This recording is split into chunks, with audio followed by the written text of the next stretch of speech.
So this is going to look familiar if you watched Mystery Project 1. Here I've gotten a giant pile of scraps down to this. So I glued up for Project 1, which ended up making the bowl from a board. Here I've got something else in mind that I'm kind of excited about. So once again, I've sort of laid these out to just sort of look attractive, have a nice pattern. I definitely want to lean towards the lighter side. So there's far more maple than cherry in here. I tried to minimize how much walnut I had. I even have a couple pieces from sort of 2x4, so that's fir or maybe pine, I don't know. I got two longer pieces on the end. Those are actually going to be incorporated to become part of it. So once again, just going to glue this up. I'm going to mark the center. Not because this is going to be used in two pieces. This is going to be used as one piece. The reason I'm going to mark and not glue in the center is just so that I can fit this through the planer, because my planer will only do about 13 inches. And this is just a tiny bit too wide. So I'll speed this up so it's not so boring. But glue, spread, clamp.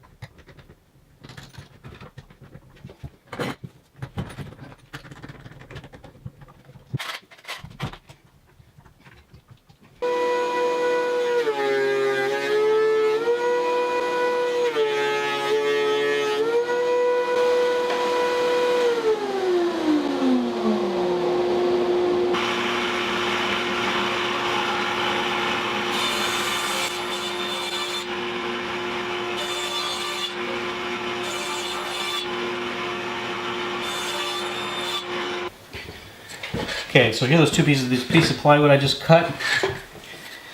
I'm trying to work out rough dimensions for a frame for this piece. So obviously these are way bigger than they need to be at this point, both in terms of length and width. I went way on the wide side. I started with a 4-inch width here. That just doesn't look proportional to this piece. I think it's going to really draw away from what I'm trying to accomplish here. So I've got some pieces of walnut here that I think I'm going to use for the frame in conjunction with this plywood. So I'm just going to start playing around with various widths and thicknesses to get something that I'm comfortable with. But I'm going to go ahead and miter some of these edges just as a starting point, so I got a better idea of what their lengths are going to be. This 4-inch width is kind of worst case scenario for the lengths, so that'll give me a better sense of what to do with the pieces that are going to make up the real visual portion of it. So go cut some miters, come back here, start playing around, thinking about the width, start thinking about the widths and thicknesses of the pieces that are going to make up the frame, and just sort of work this out by feel, because I don't really have a plan. I'm just want it to sort of look visually. I think I'll know it when I see it.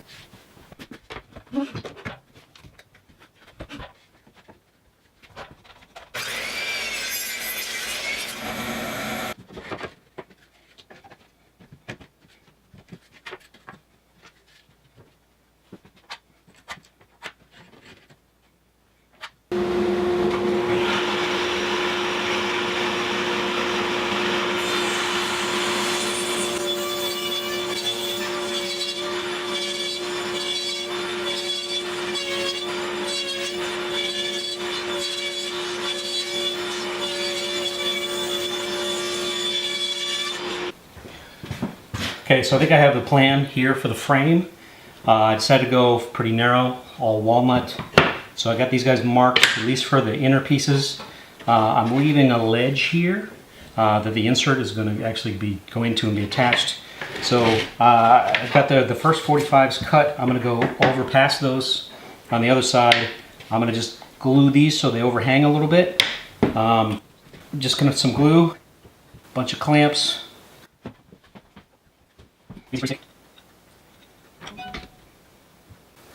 So I've got lines marked on here. I'm just going to try to keep these from sliding around all over the place.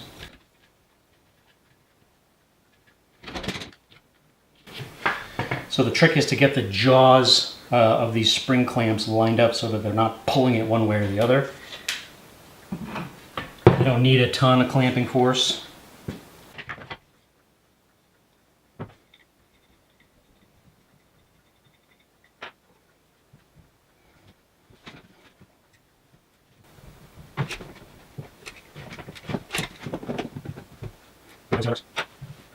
Now, the next pieces are going to get glued on here. Just like before, they're going to sort of overhang this 45 on the end a little bit. I want them spaced by 1 3/4 inches, so I just made this little strip here.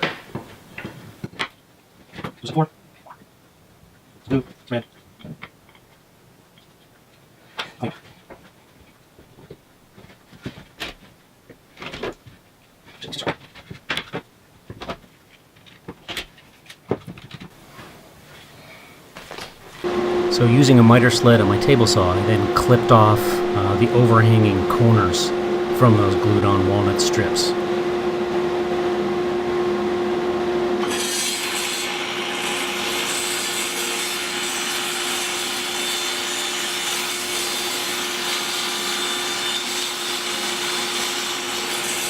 Then again, just with the ripped fence on the table saw, I trimmed off the excess plywood outside of what's going to end up being the final width of these frame pieces.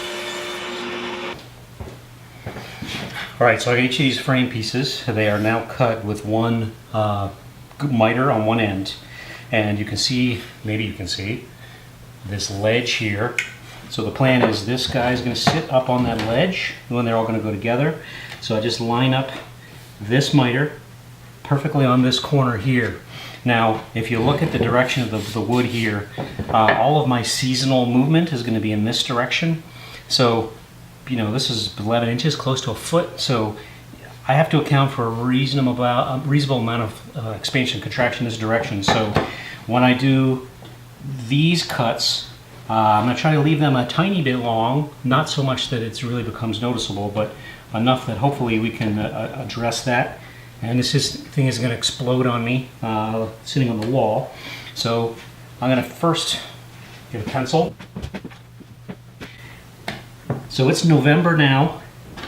I think it's moderately humid, not too bad.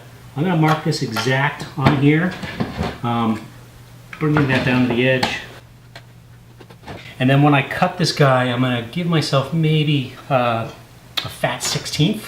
So next I'm going to move over. I'm just maybe go ahead and cut these two guys together, mark them both, lift it up square.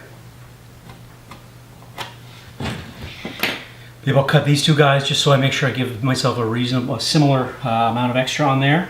We'll come back, see how they look, and then work on cutting these next two guys, and pretty soon we're going to be able to dry fit something that's going to look, at least preliminarily, like a frame to go around this panel that I glued up.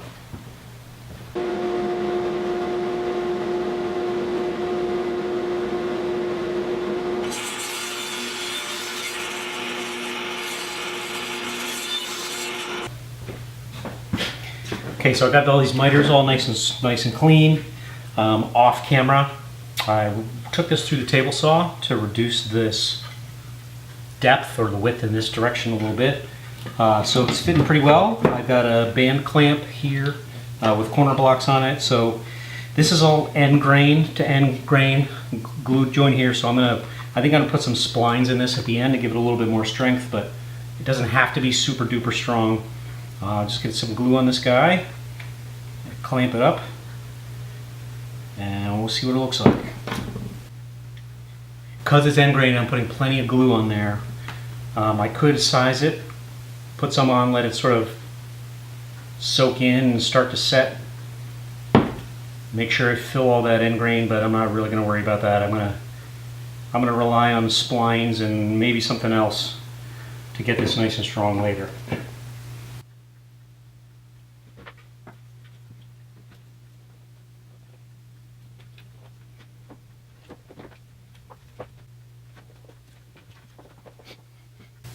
Okay, these joints appear to have all closed up pretty well.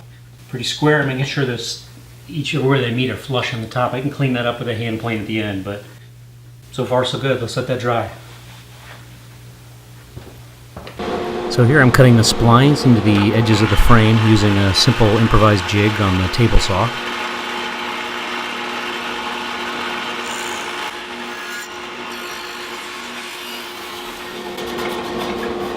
Okay, so after cutting the splines, I'm now going to cut out pieces so they fit nice and snug.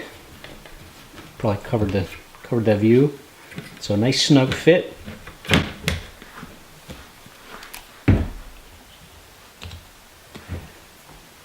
Glue these guys up.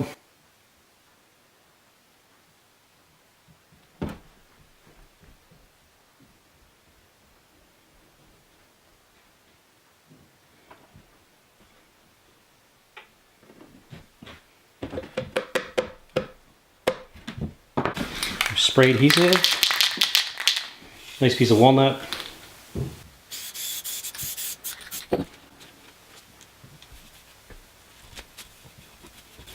A nice permanent bond, so I put it on when both sides were wet, rubbing it down.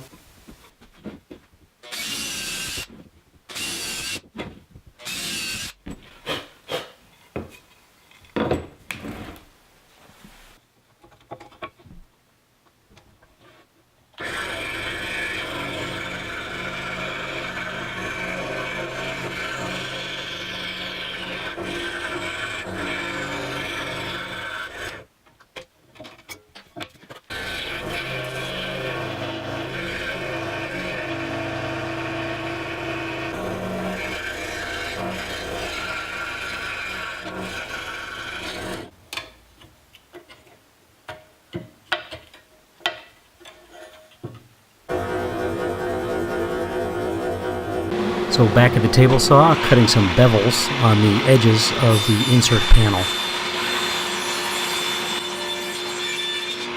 Glue these guys on. Healthy amount of glue on the back. I'm not going to go crazy because I don't want to deal with too much squeeze out. It's not going to be all that easy to clean up around the corners and edges. But I definitely want a good bond. I want this to last forever.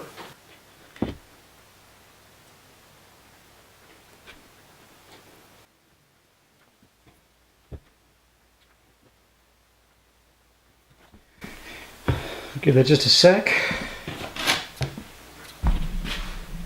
Pretty happy the alignment looks pretty good. So I'm just going to put this plywood on top of there.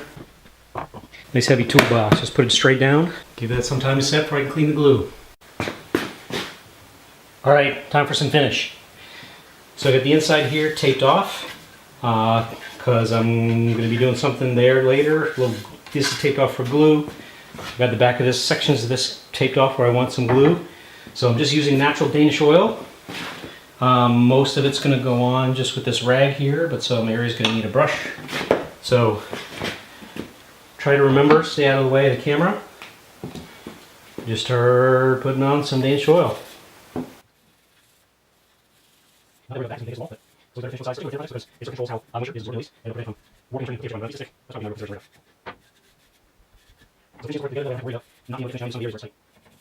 Ooh, the color.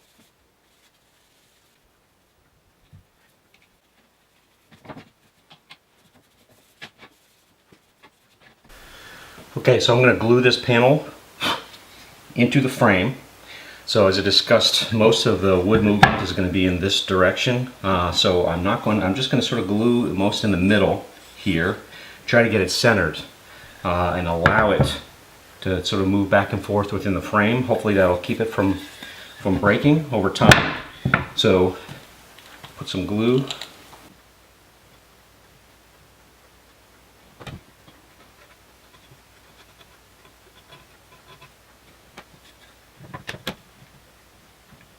Looks like it's roughly centered.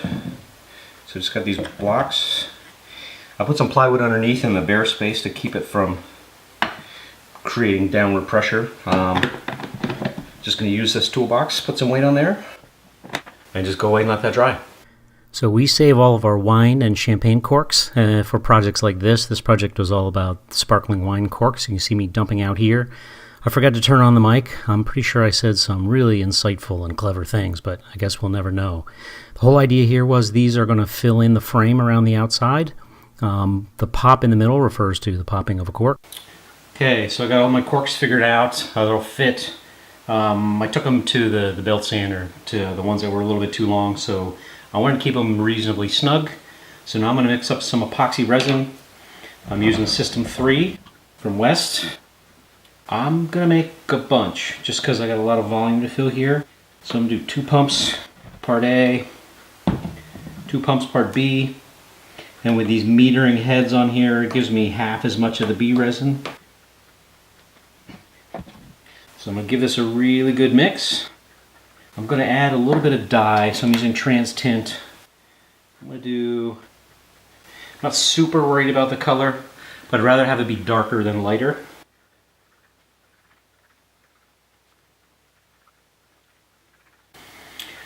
So now I'm going to work my way around, just pour.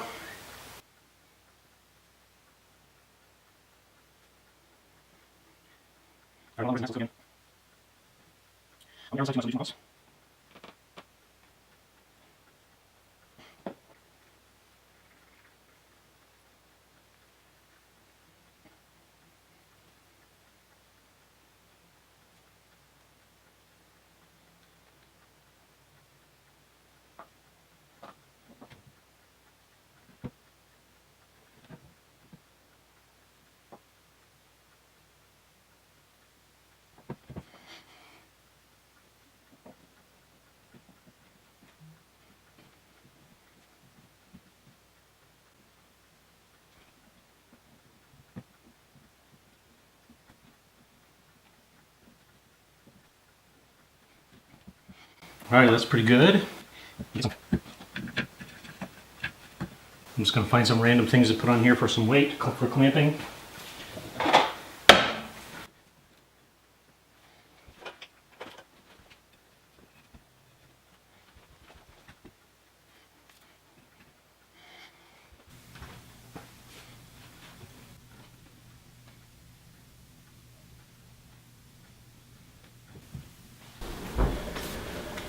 Okay, it's time to hang this on the wall and see how it looks.